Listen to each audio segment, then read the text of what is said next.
আলাইকুম রহমতুল্লাহি ওয়া বারাকাতু। চলে আসলাম একটা রান্নার রেসিপি নিয়ে হাজির হয়ে গেলাম আপনাদের মাঝে।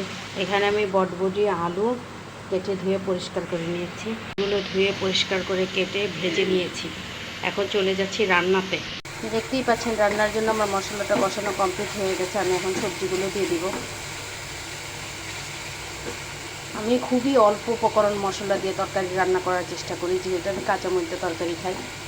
সবজিগুলো আমি দিয়ে দিলাম। এখন মশলাটা সবজিগুলো ভালো করে কষায় নেব, সেই জন্য অল্প পরিমাণ পানিটাও দিয়ে দিলাম যেন সবজিগুলো সিদ্ধ হয়ে যায়। দেখতেই পাচ্ছেন আমার সবজিটা কষানো কমপ্লিট হয়ে গেছে। আমি এখন এখানে পরিমাণ মতো ঝোল অ্যাড করব। ঝোলগুলোও দিয়ে দিয়েছি, মাছটাও আমি দিয়ে দিচ্ছি। এখন অপেক্ষার পালা রান্না হওয়া পর্যন্ত।